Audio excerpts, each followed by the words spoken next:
Welcome to prime time debate. Telangana పసుపు రైతుల కళ నెరవేరింది. తెలంగాణ కంటే నిజామాబాద్ పసుపు రైతుల కళ నెరవేరిందని చెప్పొచ్చు. ఏళ్లుగా పసుపు బోర్డు కోసం ఎదురు చూస్తున్న వారి ఆశ సంక్రాంతి వేళ నెరవేరింది. నిజామాబాద్లో జాతీయ పసుపు బోర్డు ఈ రోజు నుంచి అధికారికంగా ప్రారంభమైంది. ఢిల్లీ నుంచి వర్చువల్గా పసుపు బోర్డును కేంద్ర మంత్రి పీయూష్ గోయల్ ప్రారంభించారు. ఈ కార్యక్రమానికి పసుపు బోర్డు చైర్మన్ పల్లె గంగారెడ్డి, నిజామాబాద్ ఎంపీ అరవింద్ హాజరయ్యారు. గత పార్లమెంట్ ఎన్నికల సందర్భంగా పసుపు బోర్డు ఏర్పాటు చేస్తామని ప్రధాని మోడీ మహబూబ్ నగర్ ప్రచారంలో, కేంద్ర హోంమంత్రి అమిత్ షా నిజామాబాద్ ప్రచారంలో హామీ ఇచ్చారు. ఎట్టకేలకు ఈ హామీని నిలబెట్టుకున్నారు బీజేపీ, కేంద్రంలో ఉన్న బీజేపీ ప్రభుత్వం. అయితే ఈ పసుపు బోర్డు హామీకి సంబంధించి గతంలో మొదటిసారి తాను బరిలో దిగినప్పుడు 2019లో అక్కడ ఎంపీ అభ్యర్థిగా బరిలో దిగిన బీజేపీ నేత అరవింద్ ఒక హామీ ఇచ్చారు. ఆయన అఫిడవిట్ కూడా ఇచ్చారు పసుపు బోర్డు తీసుకొస్తానని. ఆ హామీని ఈరోజు అరవింద్ నెరవేర్చారు. ఖచ్చితంగా ఇది అరవింద్ విజయంగా చెప్పుకోవాలి. మనతో పాటు లైవ్లో అరవింద్, ధర్మపురి అరవింద్, నిజామాబాద్ ఎంపీ లైవ్లో మనకు అందుబాటులో ఉన్నారు. అరవింద్ గారితో మాట్లాడదాం. ముందు అరవింద్ గారు, మీకు ముందుగా సంక్రాంతి శుభాకాంక్షలు. దానికంటే ముందు మీరు పసుపు బోర్డు ఇచ్చిన హామీని నిలబెట్టుకున్నారు. అందుకు ఖచ్చితంగా మా తరఫున, రైతుల తరఫున కూడా మీకు అభినందనలు.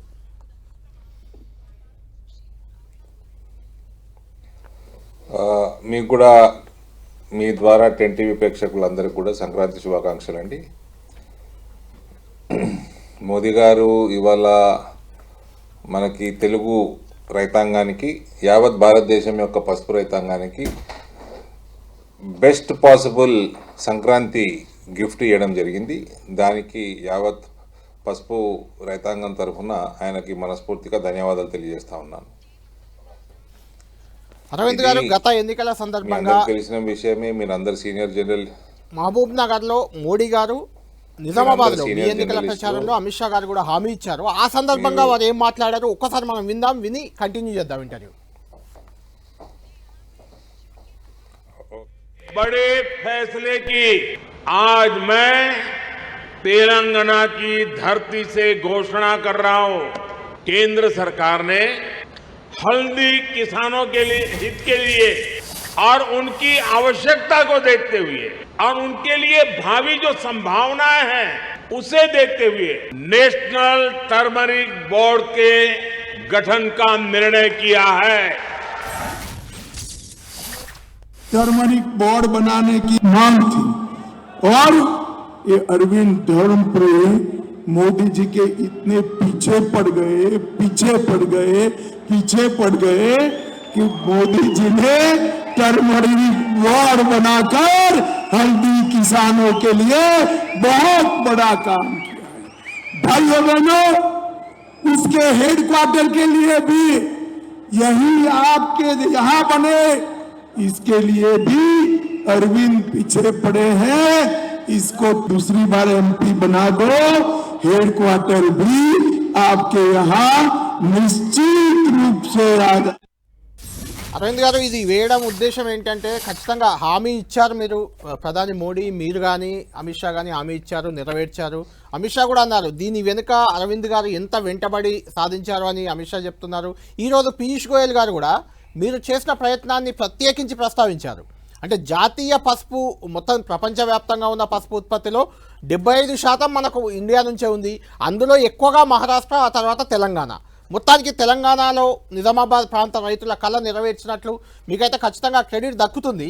అయితే కొంచెం ఈ క్రెడిట్ ఆలస్యంగా మీకు వచ్చింది అనుకోవచ్చా? ఎందుకంటే 2019లో మీరు ఎంపీ అభ్యర్థిగా ఉన్నప్పుడు ఇచ్చిన హామీ ఇది కొంత జాప్యం అయిందని అనుకుంటున్నారా మీరేమైనా? జాప్యం అయిందండి.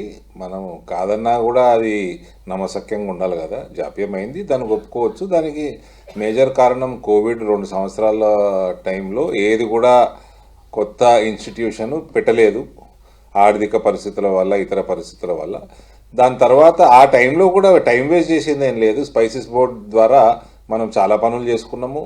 ఆ పనులు చేయడం వల్ల ఇవాళ మనం పసుపు బోర్డు స్టార్ట్ అయింది, ఇలా సంక్రాంతి నాడు మనకు స్టార్ట్ అయింది. కానీ ఇప్పటి వరకు రేట్లు గత 2 సంవత్సరాల నుంచి మంచి రేట్లు వస్తూ ఉన్నాయి. 6,000 చూసిన రైతాంగం రేటు దాదాపు ఒక దశాబ్దానికి పైగా 5-6 వేలు రేట్లు లాస్లో వాళ్ళు పసుపును అమ్ముకొని వాళ్ళు చాలా ఇబ్బందులు పడ్డారు. అటువంటిది మనము లాస్ట్ 2 ఇయర్స్ నుంచి 18,000 చూసాము. ఇవాళ మనం మాట్లాడుతుంటే కూడా ఇవాళ రేటు కూడా 14,000 పైన ఉంది. రానున్న కాలంలో ఇంకా పెరిగే అవకాశం ఉంది. కాబట్టి ఇవన్నీ కూడా అయితే ఇంపోర్ట్స్ పైన ఎక్స్పోర్ట్స్ పైన వీటన్నిటిని రెగ్యులేట్ చేసుకొని లాజిస్టిక్ సపోర్ట్స్ ఇచ్చి ట్రైన్లు నడిపించి కిసాన్ రైలు నడిపించి బంగ్లాదేశ్కి ట్రైన్ ద్వారా ఎక్స్పోర్ట్ చేసి అనేక మీటింగ్స్ ఎక్స్పోర్టర్స్ తోటి ట్రేడర్స్ తోటి ఇవన్నీ కూడా టర్మరిక్ టాస్క్ ఫోర్స్ చేసి స్పైసెస్ బోర్డు ఆఫీస్ పెట్టుకొని చాలా పనులు చేసినందుకు దీంట్లో ప్రత్యేకంగా పీయూష్ గోయల్ గారు రైల్వే మంత్రిగా కామర్స్ మంత్రిగా ఉన్నారు ఆ టైంలో ఆయన. సో 2 రకాలుగా 2 మంత్రిత్వ శాఖల నుంచి పూర్తి సహకారం అందించారు ఆయన. అదే కాకుండా అమిత్ షా గారు ప్రత్యేకంగా ఇంపోర్ట్స్ తగ్గించడంలో ఆయన రోల్ కూడా బాగా ఉంది. ఆయన ఇంట్రెస్ట్ సెల్ఫ్ ఇంట్రెస్ట్ కూడా అమిత్ షా గారు సొంతంగా ఇంట్రెస్ట్ కూడా తీసుకున్నారు. కాబట్టి ఇద్దరు సీనియర్ మంత్రులు వాళ్ళకి నేను ఎప్పుడూ రుణపడి ఉంటాను. పసుపు రైతుల తరఫున మంచి రేట్లు రావడం జరిగింది. ఇవాళ చిరకాల వాంఛ పసుపు బోర్డు కూడా ఇవాళ పనులు ప్రారంభమైనాయి. దానికి తోడు ఒక రైతు బిడ్డ, అది కూడా ఒక చాలా రైతాంగంలో వ్యవసాయంలో చాలా అడ్వాన్స్గా ప్రోగ్రెసివ్ రైతాంగం ఉండే అన్కాపూర్ గ్రామానికి చెందిన పల్లెగంగారెడ్డి గారు సీనియర్ భారతీయ జనతా పార్టీ నేత. ఆయన అంచెలంచెలుగా భారతీయ జనతా పార్టీలో ఏబీవీపీ బీజేవైఎం దగ్గర నుంచి వచ్చి జిల్లా అధ్యక్షులుగా 2 సార్లు చేసి వాళ్ళ రాష్ట్ర కార్యదర్శిగా ఉండి ఇంతకుముందు యువ మోర్చా అధ్యక్షులుగా ఉండి 30 సంవత్సరాల పైనుంచి ఆయన ఆర్గనైజేషన్తో ఉండి ఇవాళ ఆయన ఒక నేషనల్ స్థాయిలో చైర్మన్ అవ్వటము అందరికీ కూడా సంతోషదాయకం. ప్లస్ ఆయన మంచి పసుపు రైతు, ఆయన చాలా అవగాహన ఉన్నటువంటి పసుపు రైతు. అంటే అరవింద్ గారు, మీరు ఎప్పుడు ఇంటర్వ్యూకి వచ్చినా అంటే మొదటిసారి ఎంపీ అయిన తర్వాత నుంచి కూడా దాదాపు 5-6 ఏళ్ళుగా మిమ్మల్ని ఖచ్చితంగా ఈ అఫిడవిట్ ఒకటి మీకు చూపించే వాళ్ళం, మిమ్మల్ని అడిగే వాళ్ళం. నిజామాబాద్ పార్లమెంటు పరిధిలో మీరు ఇచ్చిన అఫిడవిట్ అప్పుడు సంచలనం ఇది 2019లో. అంటే అధికారం నేను ఎంపీగా గెలవగానే పసుపు బోర్డును తెస్తాను, పసుపుకి ఎర్రజొన్నకి మద్దతు ధర ఇస్తాను, లేకుంటే నా పదవికి రాజీనామా చేసి ఉద్యమంలో పాల్గొంటాను, ఇలాంటి అఫిడవిట్ మీరు ఇచ్చి అప్పుడు ఒక సంచలనంగా మారారు. అంటే ఇలాంటి అఫిడవిట్తోనే మీరు గెలిచారని చెప్పొచ్చు. అయితే చాలాసార్లు నేతలు హామీలు ఇస్తుంటారు, హామీలను నెరవేర్చడానికి కూడా ప్రయత్నాలు చేస్తుంటారు, కానీ అందరూ సఫలం కాలేరు. మొత్తానికి మీరు సఫలం అయ్యారు, ఎలా ఫీల్ అవుతున్నారు? అయ్యో, నేను ఇదే ఒక తప్పు నరేటివ్ అన్నది టీఆర్ఎస్ వాళ్ళు క్రియేట్ చేసారు. ఎప్పుడు 2019 ఎలక్షన్స్ అయిపోయినాక అవును, పసుపు రైతులు ఆ రోజు నామినేషన్లు వేసింది వాళ్ళ ఉద్యమంలో ఒక భాగం, దాన్ని అందరూ గౌరవించాల్సిందే. కానీ వాళ్ళు తీసుకున్న 95,000 ఓటు నాయండి. అవి మేడం గారు 1,50,000 1,60,000 తోటి ఓడిపోవాలా మేడం గారు. 75,000 తోటి 72 73,000 తోటి ఓడిపోయింది ఆమె. ఈసారి నిల్చుంటే 3 లక్షలతో ఓడిపోతుండే, వేరే మాట. ఈసారి పసుపు రైతులందరూ పసుపుకి మనం పడ్డ కష్టము గుర్తించిండ్రు. ఆ రేట్లు ఎట్లా పెరిగినాయి, మనము మోదీ గారి ప్రభుత్వం తీసుకున్న చర్యల వల్ల రేట్లు పెరిగినాయి.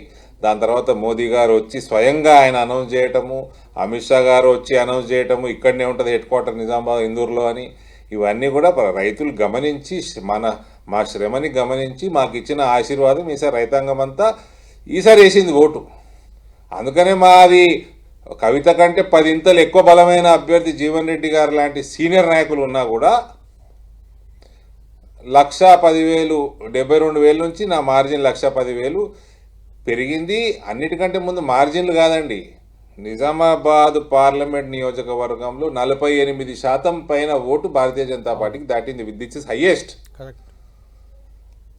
అందులో మళ్ళీ 18% ముస్లిం ఓటు ఉంది. హైదరాబాద్ సికింద్రాబాద్ దాటేస్తే హైయెస్ట్ ముస్లిం ఓటు ఉన్న కాన్స్టిట్యున్సీ అది.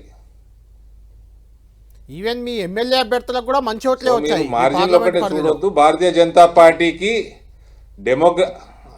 డెమోగ్రాఫిక్స్ నిజామాబాద్ డెమోగ్రాఫిక్స్ చూడాలా, ప్లస్ ఎంత శాతం బీజేపీకి వచ్చింది చూడాలా, మార్జిన్లుగా చూసేది. 48% దాటింది. లాస్ట్ టైం మాకు 45% వచ్చింది. అంటే అరవింద్ గారు మధ్యలో ఒక సందర్భంలో అరవింద్ గారు కూడా చేతులు ఎత్తేశారు, పసుపు బోర్డు తేలేక చేతులు ఎత్తేసినట్లే కనిపించింది. ఎందుకంటే పసుపు బోర్డు కంటే మించింది స్పైసెస్ బోర్డు అనే రకంగా మీరు మాట్లాడారు. డ్రామా చేశానండి, అది అవన్నీ ఒక డ్రామా, చాలామంది దృష్టి అక్కడ నుంచి మళ్లించడానికి చేసినాము. ఎందుకంటే నేను ఒకవైపు పని చేస్తుంటే ఉల్టా పని చేసే వాళ్ళు కూడా చాలా మంది ఉంటారు ఈ ప్రపంచంలో. కరెక్ట్. దాని మీద పాలిటిక్స్ అనుకోండి.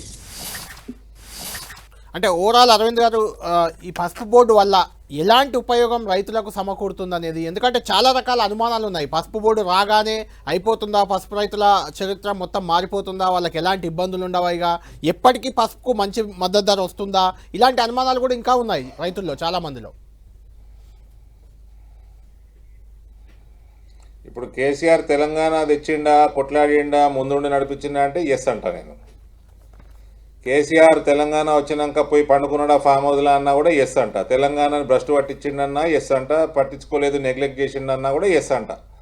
కాబట్టి ఒకటి ఏమైనా అచీవ్ చేసినాక దాని మీద కంటిన్యూస్గా పనిచేయకపోయినా అది కూడా మళ్ళీ మూలకు పడుతుంది. అది స్పైసెస్ బోర్డు కానీ టర్మరిక్ బోర్డు కానీ ఎప్పుడు మనం ఇది ప్రతి దినచర్య. ఇప్పుడు బిడ్డ ఇప్పుడే పుట్టింది, పుట్టంగానే రోజు మసాజులు చేయాలి, ఆయిల్ పెట్టాలి, స్నానాలు చేపియాలి, టీకాలు ఇప్పియాలి, ఆరోగ్యంగా చూసుకోవాలి, ప్రతిరోజు పని. ఇది ఇలా టర్మరిక్ బోర్డు వచ్చింది, ఇదొక ఘట్టం ముగిసింది. ఇప్పుడు దీని తర్వాత అక్కడ మనము పసుపు ఏ రకంగా క్వాలిటీ పెంచాలా, ఏ రకంగా ప్రాసెసింగ్ యూనిట్లు తేవాలా, అక్కడి నుంచే ఒక ఇందూరు బ్రాండ్ పసుపు తయారు చేసుకొని అక్కడి నుంచే ఎక్స్పోర్ట్ ఎట్లా చేయాలా, మనము ట్రైన్ కనెక్టివిటీ పెంచాలా, రోడ్ కనెక్టివిటీ పెంచాలా, రేపు జకరాన్పల్లి ఎయిర్పోర్ట్ తొందరగా తయారు చేసుకోవాలా, ఒక ఇండస్ట్రియల్ అట్మాస్ఫియర్ ఇందూరు ప్రాంతంలో మనం క్రియేట్ చేసుకోవాలా. ఇవన్నిటితో పాటు ఒకసారి ఇన్ఫ్రాస్ట్రక్చర్ డెవలప్ అయితే ఇండస్ట్రీకి ఇతర ఇండస్ట్రీస్ కూడా వస్తాయి, ఉపాధి పెరుగుతుంది, ఎన్ఆర్ఐ గల్ఫ్ వలసలు తగ్గొచ్చు, బీడీ కార్మికులకి ఆల్టర్నేట్ ఉపాధి కలగొచ్చు. సో ఓవరాల్గా local economy of that reason పెరిగే అవకాశం ఉంటుంది. సో ఇవన్నీ మైండ్లో పెట్టుకొని పని చేసుకోవాలండి మనం. అరవింద్ గారు, ముఖ్యంగా మీ పార్లమెంట్ ఇవన్నీ ఉట్టిగానే రావు, మన పని రోజు చేసుకుంటూనే ఉండాలి. మీ పార్లమెంట్ పరిధిలో ఉన్న ఎమ్మెల్యేలతో కూడా మీరు, అంటే విపక్ష ఎమ్మెల్యేలు అయినప్పటికీ వాళ్ళని తీసుకెళ్లి మొన్న ఇక్కడ జగిత్యాల ఎమ్మెల్యేని చూశాను, మీతో పాటు కేంద్ర మంత్రులు కల్పించారు చాలా మందిని. ఆ తర్వాత మీరు ఆయనతో కలిసి రేవంత్ రెడ్డిని కలిశారు. అంటే ఓవరాల్గా మీ పార్లమెంట్ అభివృద్ధి లక్ష్యంగా పార్టీలకు అతీతంగా పనిచేస్తున్నారా, పనిచేస్తున్నా సంకేతం ఇస్తున్నారా?